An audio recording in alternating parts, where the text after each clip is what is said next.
DownHome Sports, covering all the sports in Ellis County.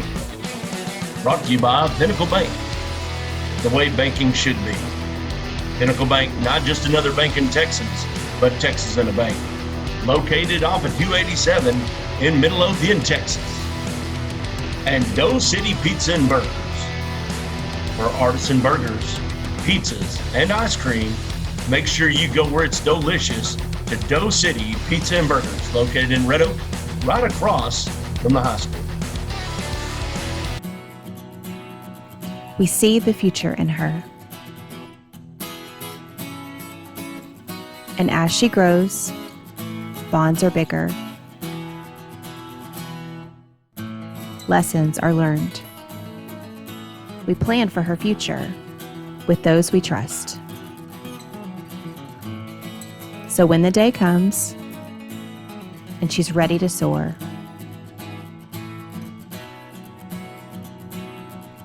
she'll do it knowing there's always someone there.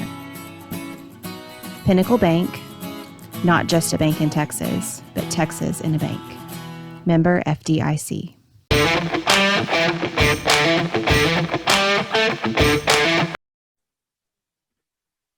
All right, we're welcoming in a couple guys off your Ennis Lions golf team. We've got Layton Wilder, who qualified for regionals, and I think that's April 21st and 22nd, correct? Yes, sir. We've also got Collin Drake joining us as well. We thank you guys for taking time out of your evening to talk some golf. It means a lot to us, and so we won't keep you too long. But we'll start with you, Layton. We were kind of talking before we got this recording going, but want to ask what's feeling the best in your game right now? You got to be playing pretty well. What's feeling best that you're most comfortable, most confident in as you're getting ready for this regional tournament?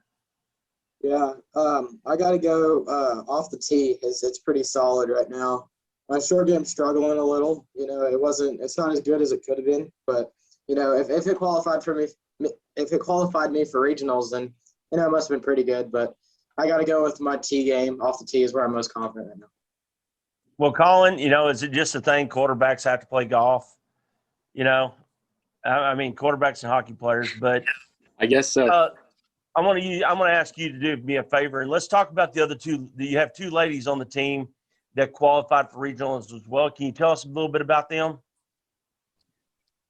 Yeah, both of them are awesome. They've been playing golf a lot longer than I have. So it was great getting to come in this year and really getting to learn from them, even though they're younger but they have way more experience. So it's been great getting to learn from them. They give us tips and they really help us out and are really encouraging. So it's been fun. And those ladies' names are? They're Kinley and Krista. Awesome. Nice. Well, I know both of y'all are multi-sport athletes, so we could ask either one. Layton, I'll go to you first. There's got to be a huge difference in being out on a football field taking hits and then being out on a golf course and taking hits mentally. Talk about the differences in the two sports and what you really do enjoy about golf. Yeah, there's a big difference. You know, football's a mental game, but I don't think it's as much of a mental game as golf is. You know, football, if you get upset, you can go out and hit somebody and then you feel all better again. But, you know, in golf, I enjoy a lot of, you know, you get to make shots and you get to be creative with it, you know. And, like, today I was out practicing for regionals, and I was like, oh, I wonder if I can hit this shot. And, you know, I was just having fun with it and trying to hit different shots and be creative with it. Now, Collin, being a quarterback out on the football field, you're seeing a lot of things. You're having to run things through your mind, but it's once you call HUD, it's quick. It's bang, bang, bang. The plays are rolling. Golf course, you hit a shot, bad shot.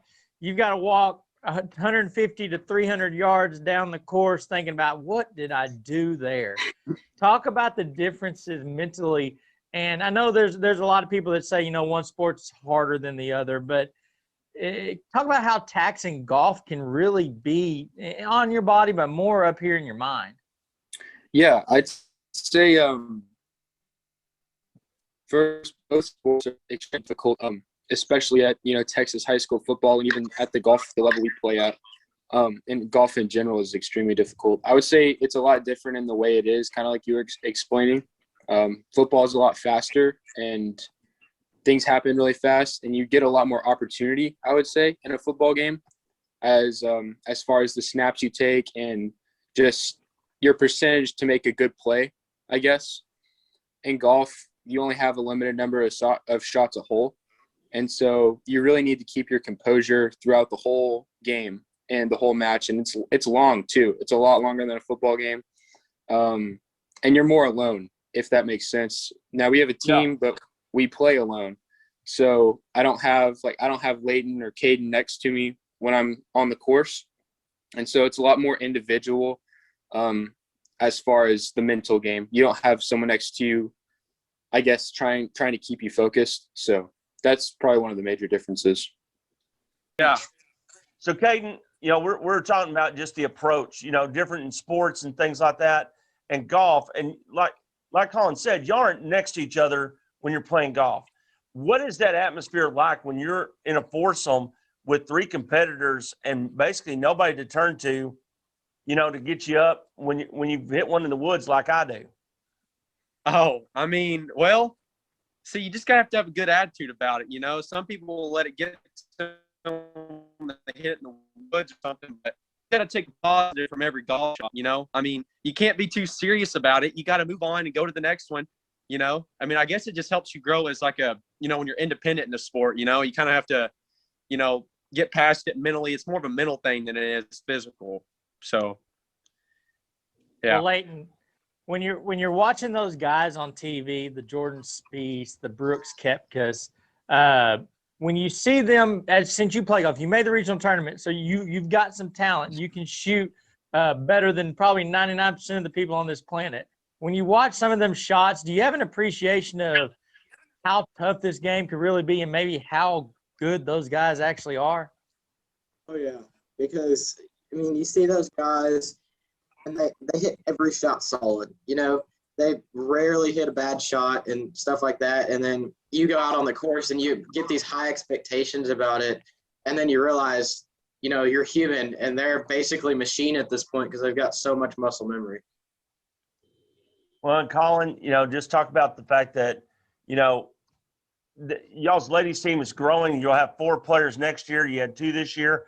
Why would you encourage people to come out and try out for golf and take it up? I'd say first and foremost, it's fun.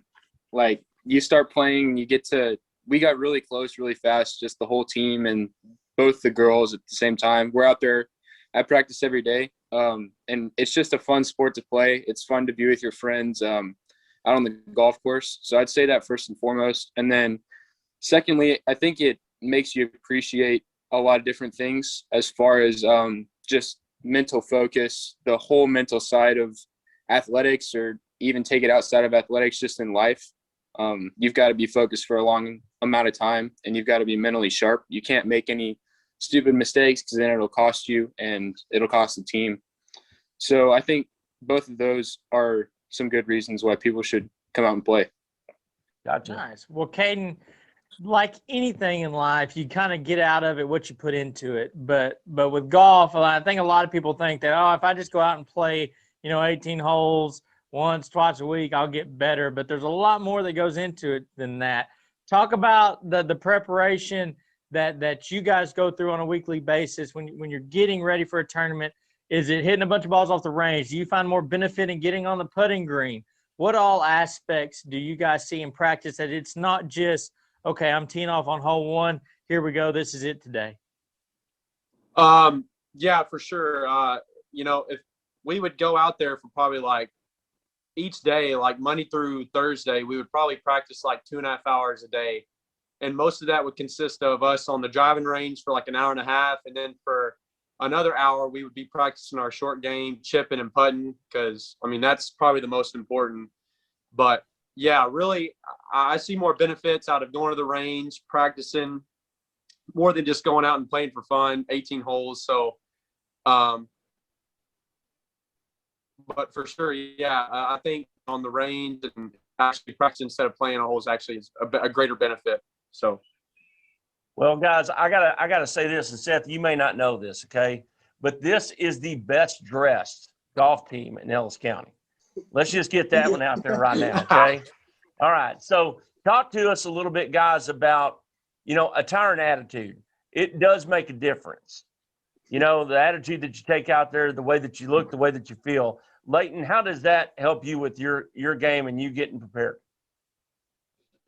It helps me a lot. You look at these other teams, half of them don't even have a uniform, So when you see those guys, you might say, oh, maybe I can beat them today, just kind of gives you a little bit of self-motivation to beat the guys that don't look as professional.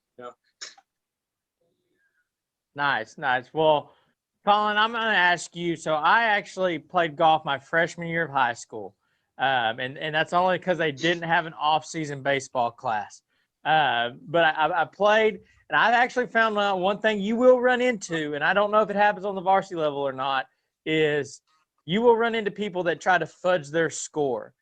Is that something that you come across? And if you do, how are you supposed to handle it? So, yeah, it definitely happens. Pretty much, every tournament, somebody's got a story of somebody doing it. You just got to keep track of your score and then also keep track of the other guys' scores. And so normally what we do is we'll play the hole, and then at the end of it, we'll say, like, hey, what'd you get there? And if they had a par, but we got them for double, then we got to go back and call them out and keep track of all their shots, basically. But, yeah, Coach Davenport was really adamant about that, just keeping track of everybody's score, because strokes add up at the end. And so we can't have anybody trying to sneak strokes past us.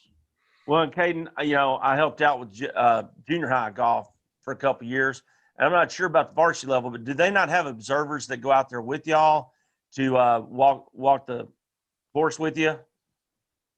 Parents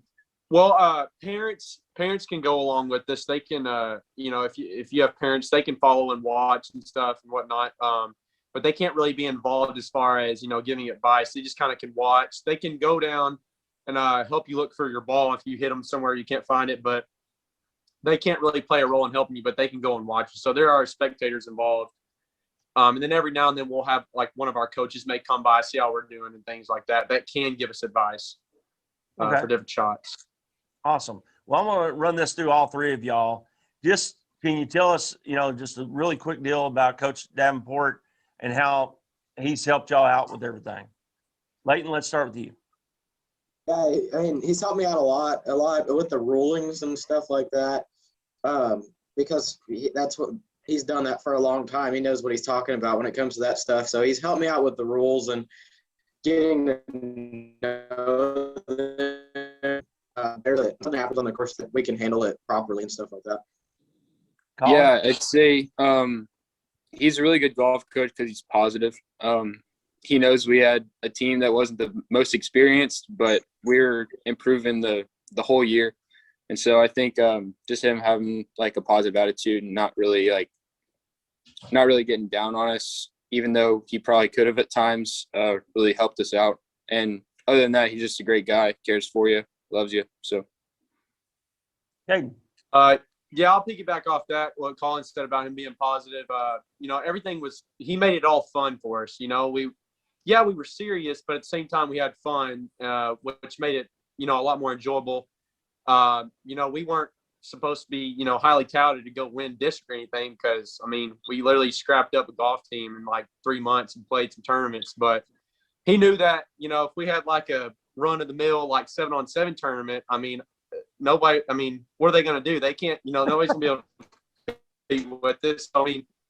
We were the most athletic. Every time we went to a tournament, everybody was like talking about, "Is y'all's whole team football players?"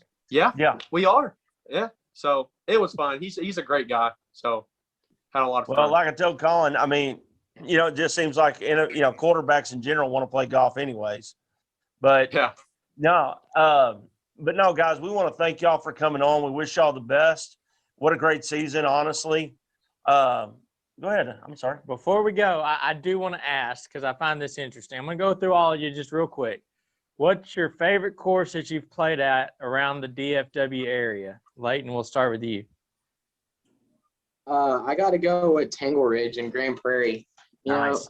it's some of the holes are tough, but some of the holes are wide open, and it's really green out there, and it just looks really nice. And I like playing it. It's a fun course. What about you, Collin? I'll say I'll kind of piggyback off Layton. Tangle Ridge was the nicest we've played at, I think, but I think I like Southern Oaks the best. We played at it, I think, 3 times, and so we were able to get familiar with it and put up some low scores. So Good deal. Nice, Caden. I'm gonna say Southern Oaks because I broke 100 at that course. Nice. Hey, Nice. last tournament broke 100. Hey, I gotta say Southern Oaks. Gotta go with that. Nice. I like it. I So- like it. I like the Tangle Ridge answer because that's actually my favorite course around the DFW area. So I was ready to see if there were some answers, and I haven't played Southern Oaks, but if I remember correctly, it might be. Is it private? I don't know. But well, guys, we appreciate y'all coming on. Caden, congratulations on breaking 100, man. Yeah. That's Hey. a huge feat, and you will always remember it. I promise. Oh yeah. And so, but Layton, Well, hang on. Collin, what was your best score this year? I think my best was, I think, 83. Shot it a couple Whoa. times. So there you go. And Layton? 1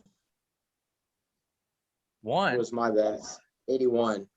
Oh, okay. Oh, wow. I was about to say, dang, hey, 1 on Yeah. 18 holes. I don't know how you pulled that one off.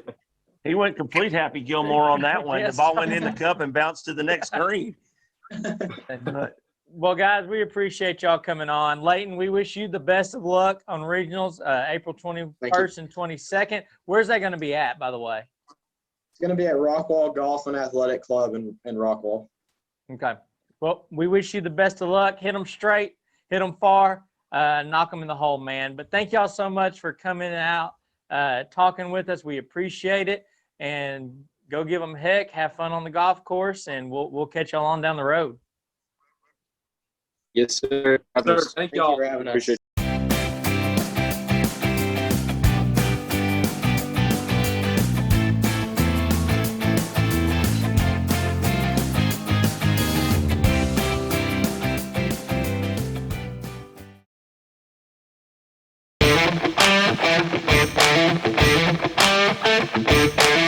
We are welcoming in Ovilla Christian Softball. We've got Coach Howell, we've got Abigail Howell, Marlee Hopkins, and Taylor Saucedo. Thank y'all so much for taking time out of your evening to come and join a couple of nobodies. It makes us feel good, but hopefully we can get the word out about your girls, Coach, because to start off, it sounds like y'all are really rolling just to get the season going before district play starts. So give us a little rundown of what you see from the team so far. Well, what we've seen is not where we're going to end up. We're running into this district schedule. We have a 10-game schedule, just district only. So it's causing us a little bit of get on the bus and get going. Our first 4 games are on the home side, and our last are all on the road. So we're going to have a fun visiting a bunch of different campuses in the next few weeks. But these girls have got some amazing ability. They're true athletes. The hitting that they possess will be remarkable. Their run total should be pretty sizable, and then our defense is pretty solid as well. So it's just a great team effort. A lot of girls on the team that haven't had a lot of softball experience, so we're getting them up to speed as possible, as quick as possible. But man, they're just an amazing group of girls to work around with.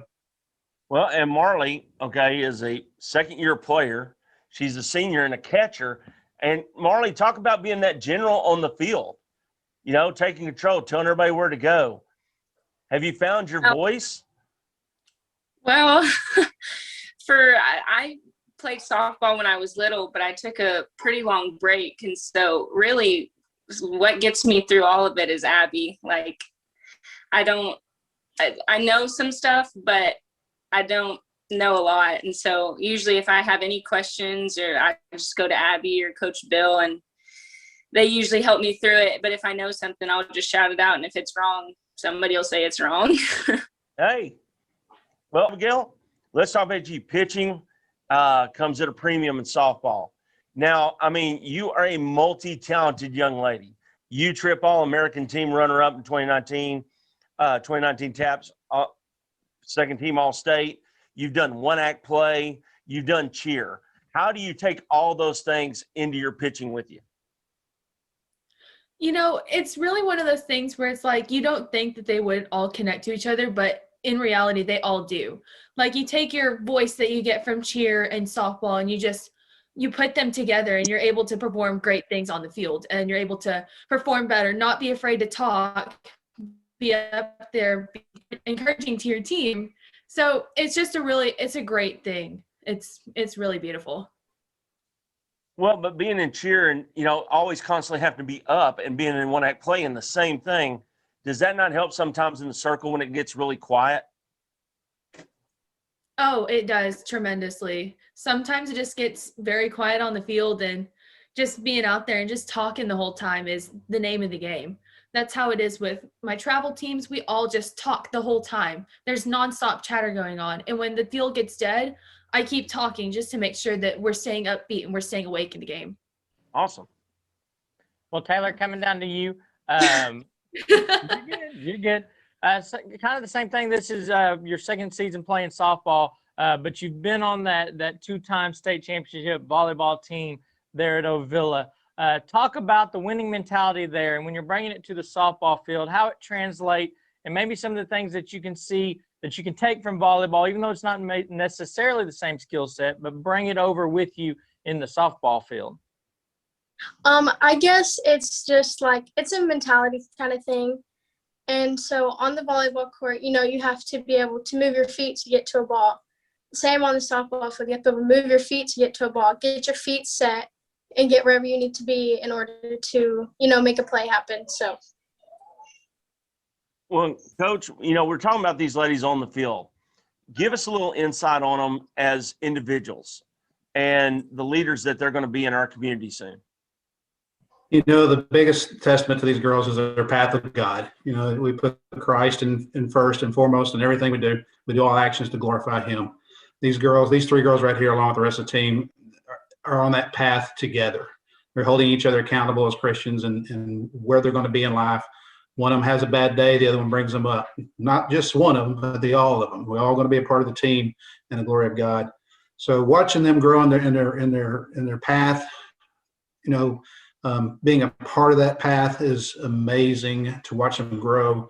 And just the other day, I asked Abby something, and she threw it back at me, and I was like, I didn't even catch that growing up. So, their education and their path is awesome to watch, and then they translate it out on the field and really do set an example for what leaders of tomorrow will be. Awesome. Well, Marlee, I want to come down to you. Talk about the atmosphere at Ovilla Christian, the ability to play multiple sports, the ability to do things outside of sports that intertwine. I mean, you're all-state academics, and just talk about that tight-knit group. We have a lot of big schools on here, and that's great, but it's awesome when we get you ladies on here, get other students from Ovilla Christian and private schools, because you really feel like it's a home feeling. It's tight-knit. Do you get the same feel there at Ovilla Christian? And does that help establish you and you get experience on more than just one individualized sport? Yes, that's true. I came from a public school last year. I transferred after Christmas break, and I was just welcomed with open arms, and that was my first softball year. And I was so nervous about coming in and messing up or anything like that. And they just told me it's okay and everyone's going to mess up. And I just felt so safe. And I felt like I could really show what I could, because they were just super welcoming and understanding. And the school too it was really good for me. And I really appreciated how everybody just kind of took me under their wing and showed me around and just made me feel like I was at home. Well, and Taylor, I'd ask this question to Abigail, but she could go on for hours. Okay. Let's talk about Coach for a second and what he's meant to y'all as a team. He's awesome. He's great. He makes everything fun. When we got to work hard and be able to be on track, he's able to get us there, and we're just able to be goofy, have fun at times, but also be serious with him. So Awesome. Now, Abigail, Taylor usually asks this question, but I'm going to steal it from him. So when you get on these bus rides, and because of COVID, everything's been so spread out. So bus rides are going to be a time that you girls actually get to spend together in a closed space, it seems like. So I want to know, who is the rowdy one on the bus that is cracking up, that's getting everybody loud, or maybe doing TikTok videos? I know everybody's in that kind of phase. Who's the one on the bus, maybe coming home after a win, that really gets you girls fired up? Okay, honestly speaking, I feel like it is me, Marlee, and Taylor, and I'm not just saying that, but there's also the good mix of Maddie Parks. She's very quiet, but she'll get loud. And like Ashley Heron, everybody gets so loud and so pumped up for it. All the freshmen are doing TikToks. All the sophomores are intermingling with everybody. Like, it's just so much fun on the buses. So what's it going to take to get Coach Howell on a TikTok? Oh, nothing at all. He will do that willingly. Okay. He's a theater dad. He's probably used to it. Yeah, he's got to do it in between driving the bus, though. He's got to pay attention to the road. Okay. Yeah, that's true. That's true. Safety first, right? Safety first. That's right. Well, Taylor, as a senior, what would you tell everybody out there? Let's hear your, Coach comes out and gives y'all a speech, right? Let me hear your fire-up speech to get people out there to the ballpark to see Ovilla Christian.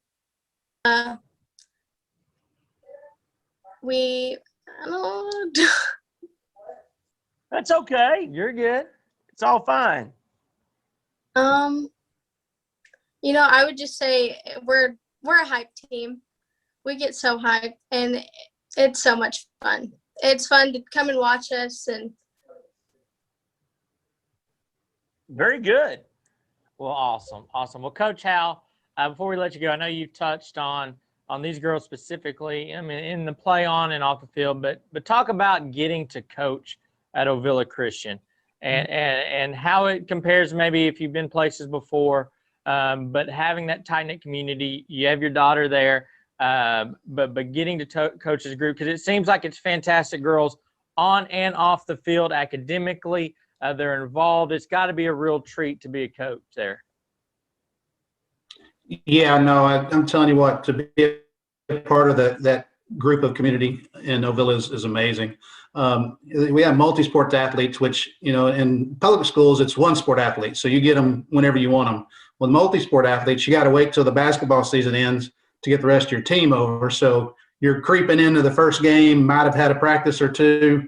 But knowing that we have the athletes and the abilities these girls have, it never has a question. They're always the female athletes there are amazing, the male athletes as well.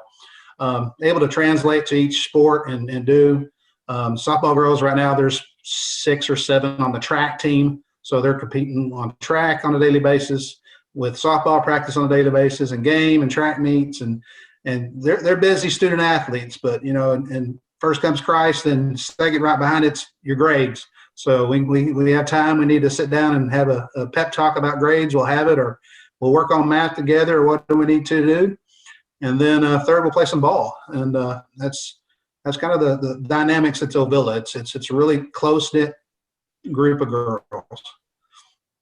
Well, ladies, I'm going to ask each one of y'all the same question. We'll start with Abigail on this one. What is this year's team? What's the mark y'all are going to leave at Ovilla Christian? What do you think that'll be, Abigail? Honestly, I feel like this year the mark that we're going to leave is that even though we might not all be at a practice on the same day, we're still all going to be able to perform well together with each other on the team and be able to accomplish common goals, and while having fun with it all the time. That's easily the main goal of our team, is being able to perform and have fun at the same time. Marlee? I think the mark that we're going to leave is just the hype that we bring, just all the fun in the dugouts and the buses during practices. There's never a dull moment. There's always something going on. And as a senior, that's really fun to go out that way, no matter what the outcome is, just to have fun. And I think that's what we're going to leave. What about you, Taylor? I think coming off to what they said is our team clicks. We're we're a pretty good team together, I think, and we're goofy, and it's just so much fun to be on the field with them. And senior year, it's rough, but we'll look back on our high school career, and it'll, we'll look back on it and just think about all the fun times that we had on and off the field with each other. And so. Well, I can tell you, y'all will have stories because y'all were part of the COVID high school experience. So you got something on a lot of kids. But no, we appreciate y'all taking time out of your evenings to join us. It really was fun, and we thank y'all so much. Abigail, every chance you get, keeps flashing those trophies in the background. They look good. They look good. Thank you. So, but Abigail, Marlee, Taylor, and Coach Howell, we appreciate y'all again so much. And hopefully we can have y'all on here maybe in a few weeks, couple months, talking about a state championship. That would be really, really nice. And so best of luck, and thank y'all again. Thank Thank you. you. Thank you. In Ellis County, there's only one place to go. Doe City Pizza and Burgers. But don't worry, they got you also covered on ice cream as well. All kinds of flavors made in-house, just specially for you. And toppings to boot, as many as you like. So count your blessings for Doe City Pizza and Burgers and those big old scoops the size of Texas. Made just the way you want.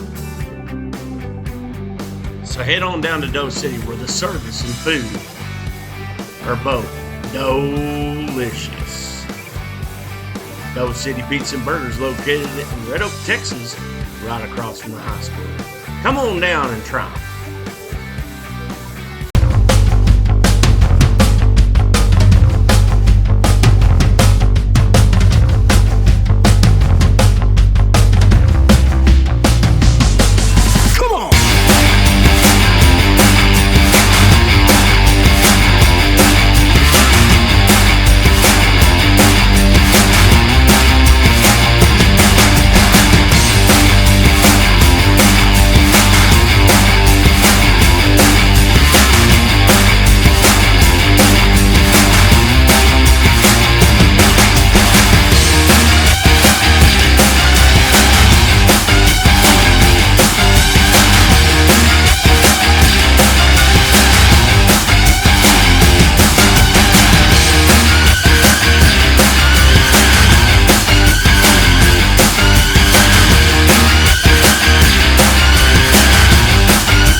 pride always be unparalleled.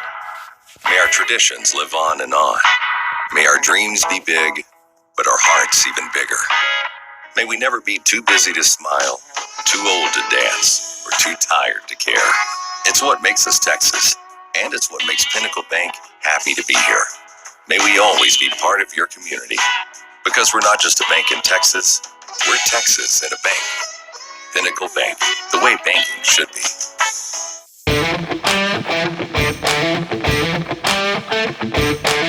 In Ennis Lions Track, we've got head coach Coach Redning, and I screwed that up. The second N is hard for me, and so but we've also got Montrell Blacknall with us. So thank y'all for taking time out of your evenings and joining us. It's an honor to have you. And so, Coach, we'll start with you. I want to know Sure. when you're coaching a track team, and we've kind of asked all the track coaches we've had on. We've had some similar answers, and we've had some little different ones. But you're taking on the task of you've got so many different events. It's hard to be at one place at one time. So you've got to rely on your assistant coaching. How big of a key is it to have people that you trust, people that know what they're talking about, that you can go spend time over here and know that everybody else is covered by your assistant? Yeah, that's a good question. It's huge that you can trust your assistant coaches. I'm the head coach for the girls. Steve Miles is the head coach for the guys. And then we each have 4 assistants. And all those assistants, they're spun up on their events that we share across the board. So it's full trust in Coach Radinsky with Tavi over in the shot and disc, and Tori Lenz with the mid distance and the 400 kids, and then you got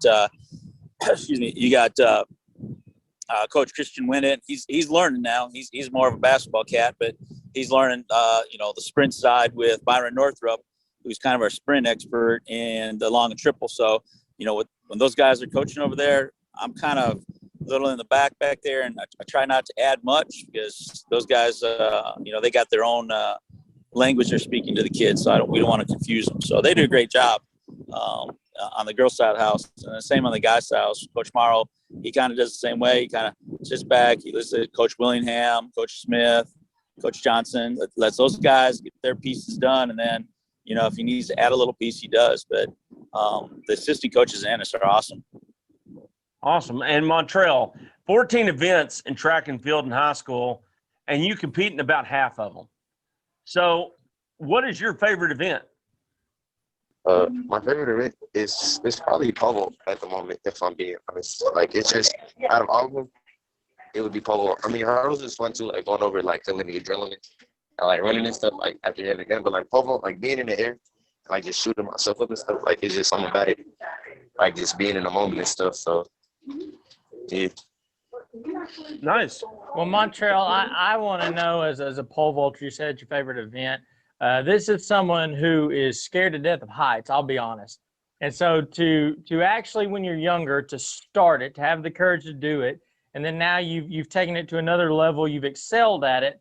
How do you get into pole vaulting to where it becomes fun for you, becomes something that you want to do, something that excites you? Because as someone looking from the outside, I can only just imagine what y'all go through because it looks amazing, but it's something I don't even think I would have the courage to do.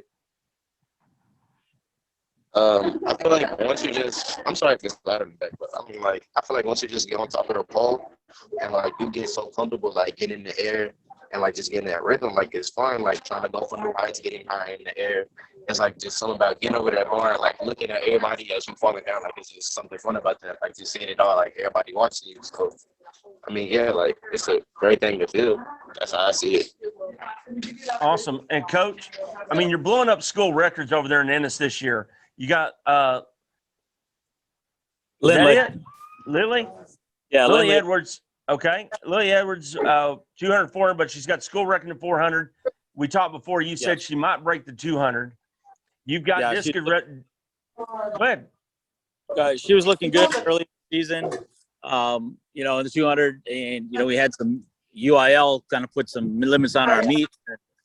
So we kind of tried to limit her a little bit. She doesn't get injured like last year. So hopefully districts, she should be able to take the 200-meter record and make it her own before she graduates. Well, Coach, how has it been different this year with everything on the outside? We're getting to compete, which is great, but meets have kind of almost like shrunk in half in size. Have you noticed a difference? Do you miss the larger scale meets and getting to see a bunch of different schools when you compete, or has it been kind of more comfortable, easier to work around when you have these meets with less teams? With the, UIL gave us the option of having 4 teams, but you can have varsity and JV together, or you can just go straight 8 meets or 8 teams, but it's only varsity meet. We chose to do the 4 meet or the 4 team kind of situation between JV and varsity, and it kind of limits the teams, the competition you're going to see. But we kind of felt in Ennis, we kind of felt it was important to get all our kids meets, JV and varsity. So from that standpoint, it was good. But if we would have done the 8 thing, I think like Lindsay and Montrell would have saw more high level varsity competition versus the four meet situation. Well, we got Taya Williams joining us. Javia, talk about from a thrower's perspective. You're not always out there in the front by the track where everybody sees you, but you're accumulating points, you're hitting PRs. Just talk about the mentality of hitting your spots. That when you're spinning and you're doing that discus, there's a lot of footwork involved. Talk about just the concentration that you need to have to be an excellent thrower. It starts like midday, like a couple periods before I get out. I start like either watching my film in my free periods, and then when I get out there, I usually don't throw for like 40 minutes. So I just do my steps in the open ring, and then if I have time, I help my teammate out. It's really just, I've been doing it for so long, so a lot of it's just muscle memory. For me, it's just, I have to keep my nerves under control or just everything. Well, Montrell, as a guy who is in multiple events, like we mentioned earlier, but you're doing pole vaulting, you're doing hurdles, you're in relay. So for a practice, I'm sure you're shifting around from one spot to another. Kind of talk about how you devote your time on any given practice to where you break it up. Is it where you feel like, hey, I need to work on this a little more today? Or do you have a regiment where you spend time on kind of everything every single day? Sometimes, yeah, that's how it's about. I try not to push myself too hard, like every day. That's what my coach be telling me. But like sometimes I just feel like I have the need to just go triple jump and go pole vault, go get handoffs, go hurdle. Like I just feel like I gotta push myself that hard and all that. But usually some days it'll just be field events, triple jump, pole vault. Other days I'll probably pole vault. I get at the score early sometimes before I get handoffs or hurdles. Because majority of the time, like some days I just do hurdles, 300s and 110s, work on blocks and work on some handoffs. So it just kind of depends on the days, how I'm feeling, what I'm doing. So yeah, that's about all. Oh, cool. Well, Coach, talk about this year's team. You got the district track meet coming up Thursday. I think it's preliminaries, correct? It's district track Yes, sir. meet? Thursday. Okay, talk about your team and going into this district track meet and where y'all think y'all stand right now. On the girls' side, we're going to be small. We're a small team overall this year, COVID reasons. But the 4 girls that I'm taking to the varsity meet, we're going to be all right. Tavi is competitive in the shot and disc. We have Lindley's going to be competitive in the 400, 200. Same with Selina Perez. She's a senior also. She's going to be competitive in the 4 and 2. And then Lindley's sister, Hannah, who's a sophomore, she's going to be competitive in the 100 and then come back and double back in the 2. So, I mean, all our sprinters, of the 3 sprinters, all 3 should be able to get out to the area meet. And Tavia should get out in disc and shot to the area meet. So we might be small, but we're going to get the kids to the next round. On the guys' side of the house, they're small also, but they're pretty strong too. You got Montrell in all his events. I think he could be a qualifier in everything.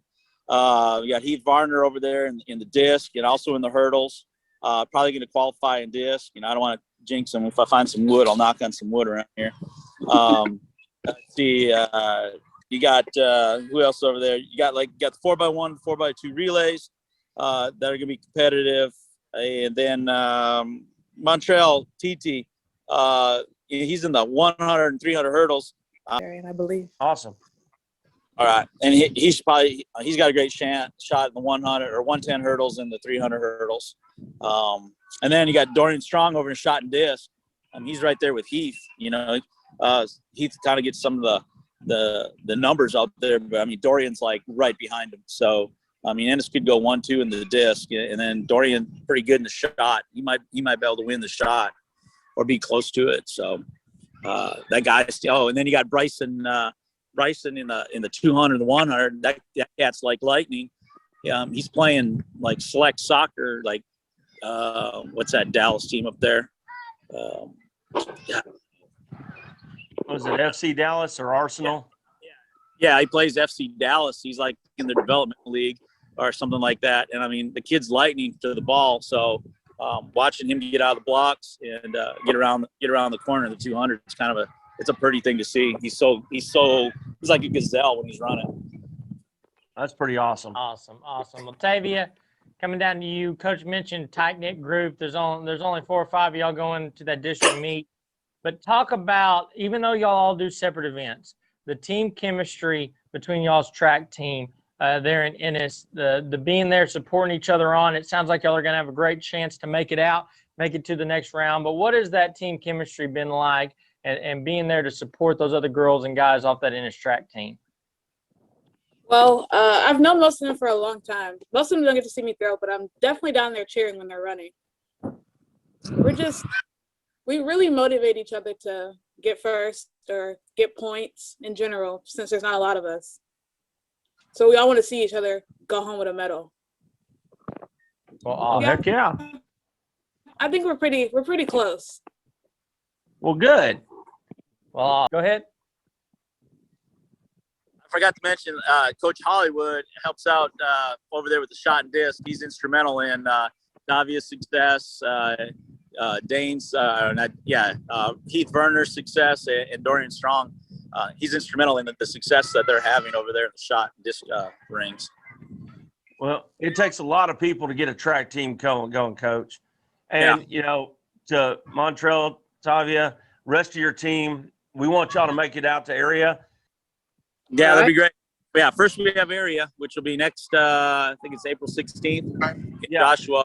And we come back after that, the Friday and Saturday after that to the regional meet up there in Arlington. Well, I know we're going to be represented well by Ellis County, especially the hurdle groups around here and pole vault and throwers. We got some really good ones around here.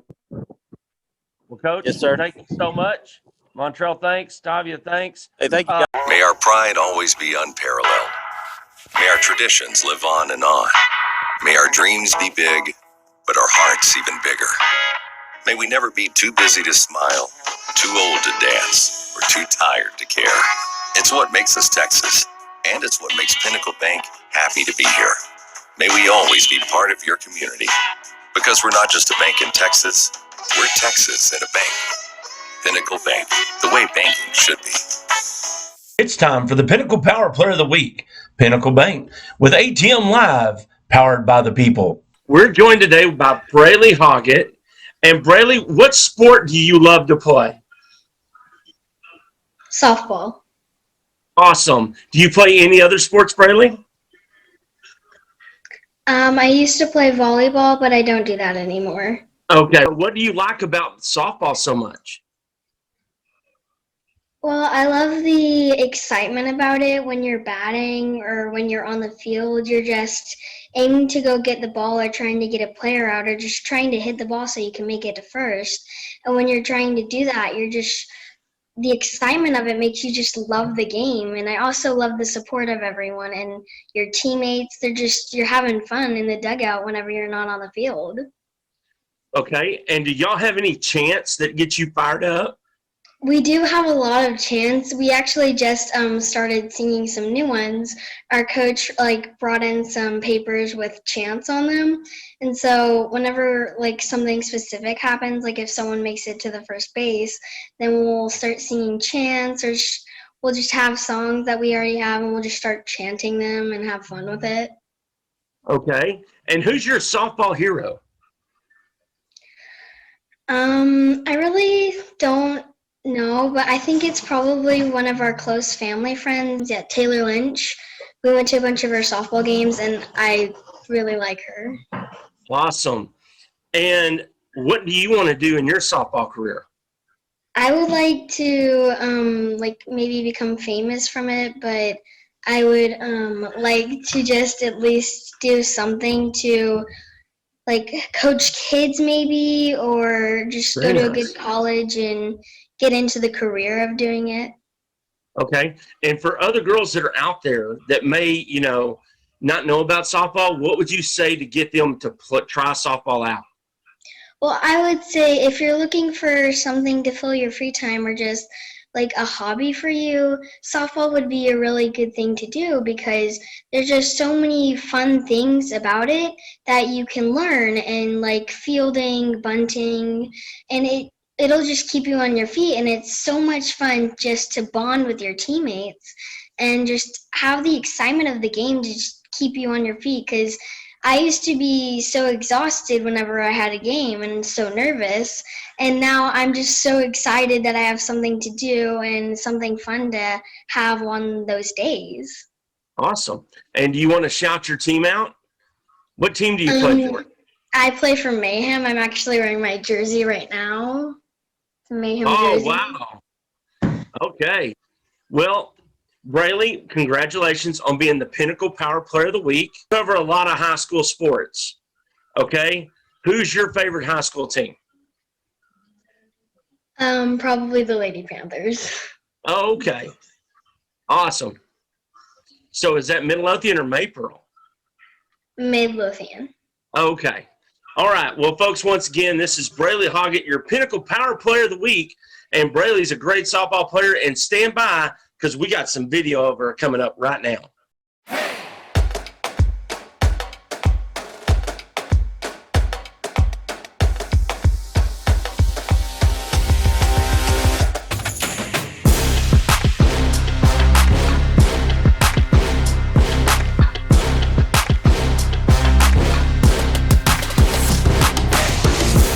Thanks to Pinnacle Bank in Midlothian, Texas, for sponsoring the Pinnacle Power Player of the Week. Join us each Tuesday as we will have a Pinnacle Power Player of Ellis County.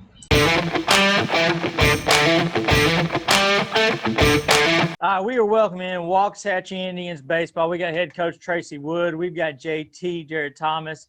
We got Xavier Thompson and Anthony Mata joining in. We appreciate you guys taking time out of your evening to come talk to us. It means a lot, and hopefully we can get the word about some good Waxahachie baseball. So thank y'all. Coach Wood, I'm going to start with you.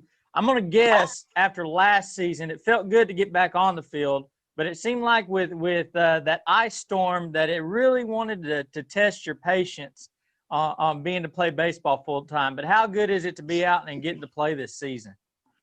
Yeah, it's fantastic. When the snow hit, it was like, here we go again. But no, it's good. Our team's been kicked in the teeth a few times this year. But the baseball end of it is what fixes it all.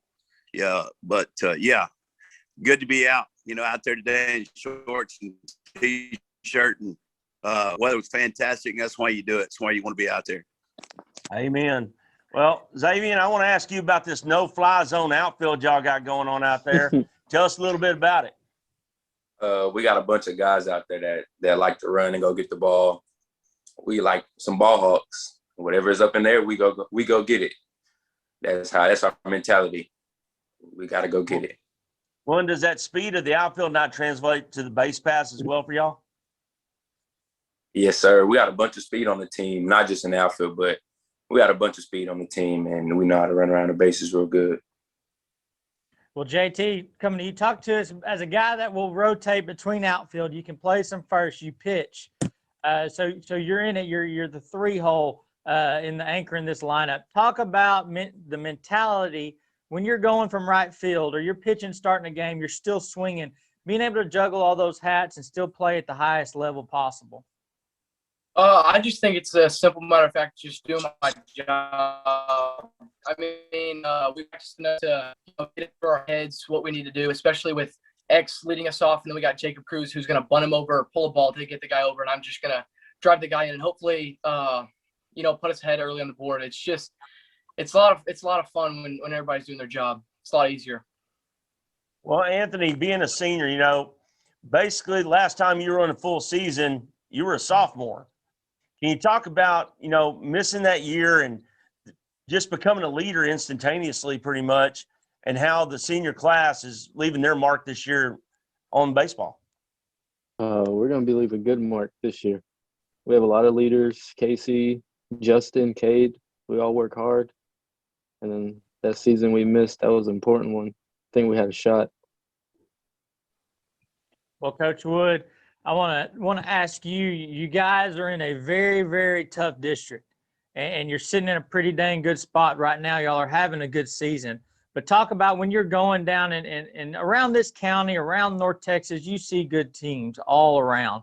But to go through a grueling schedule like you guys do, how tough is it on these guys? But how much character does it build? Well, we talk about to know what good looks like. To be good, you got to know what it looks like. So we play good people everywhere we go. We scrimmage good ones. We play tournament good. We play good people. But yeah, you got to stay with the grind. You got to be ready to play every day. And we talk about that mentality can't change from one team to the next. It's got to be the game, not the team.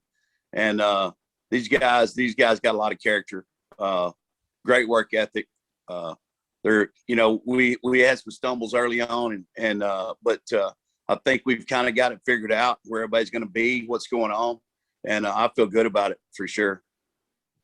Well, JT, I want to ask you, and I know this probably works for Mata as well, but you guys have had family that came through before you. You guys know the history of Waxahachie. Talk about, though, what it's like to play at Richards Park, what it's like to be an Indian, and the legacy you're leaving, not only for those directly behind you in high school, but those younger than you, because you'll get kids running around all the way from 2-3 years old up when those stands get packed. Talk about the legacy and what you want to leave behind for Waxahachie baseball.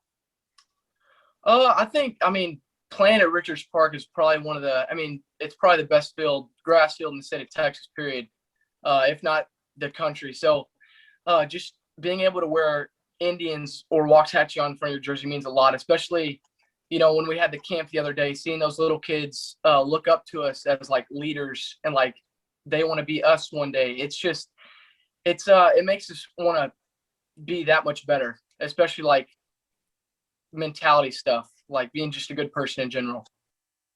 What about you, Anthony?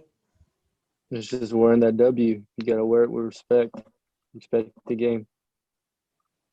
Well, Xavier, talk about that. I know before y'all have done that miracle camp, and if I'm not mistaken, I may see something. Y'all going to do that miracle camp again? We haven't put it out there yet. We're going to do the Miracle League is like 6 weeks, 6 Saturdays in a row, and our guys will be involved in that for sure. We haven't brought it up. It's a couple weeks away, so you can't give these guys too much. You got to go real slow with these guys. You know what I'm saying? So well, I didn't mean to put you on the. I didn't mean to put you on the spot. No, it's a couple weeks away. You can do it. I've already talked. They don't know. We don't have it out there yet, but we're going to be involved in that for sure. Okay. Well, Xavier, going back to what I was going to get asked on, how is it as a older guy, as a leader on the team, to go out to these camps? Like you had that camp with D-Bat this past weekend. You got the Miracle coming up. What does it mean to get out with those little kids and give them direction and to feel like you're an example for them? Well, we really just go out there and have fun with the kids, show them a lot of fun, have a good time, because they're there for a good time too as well.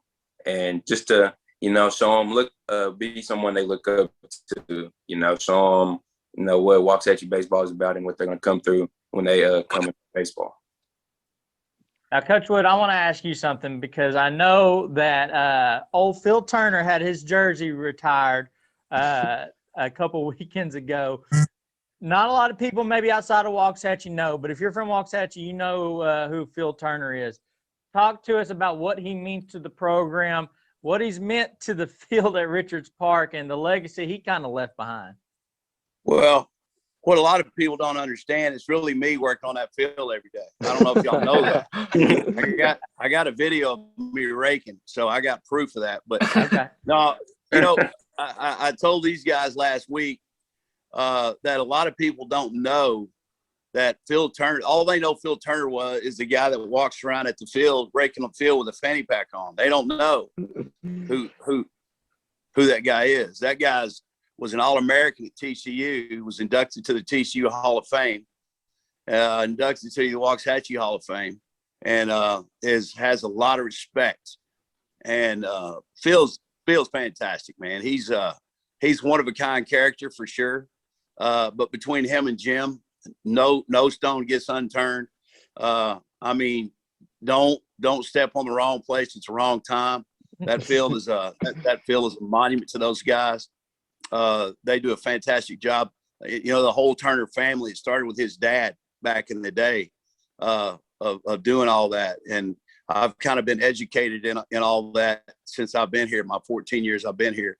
But yeah, to say Phil is a cornerstone of Waxahachie baseball would be an understatement. That's amazing, man. Well, Anthony, everybody can talk about getting the runs in and stuff, but let's talk about a little flashing of the leather. Y'all been playing some pretty good defense this year. How much has that propelled your game this year to where your record is right now? Just playing defense behind our guys.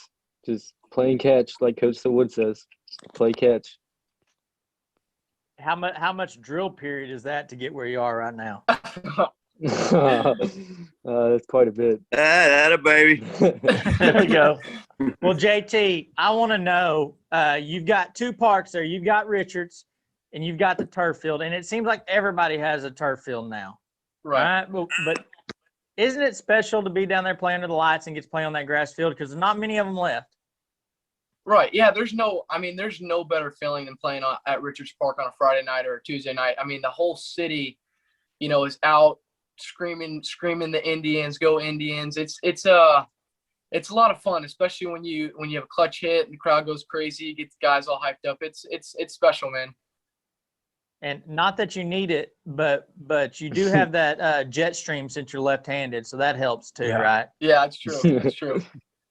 That's coming from another left-hander right there. Yes, it is.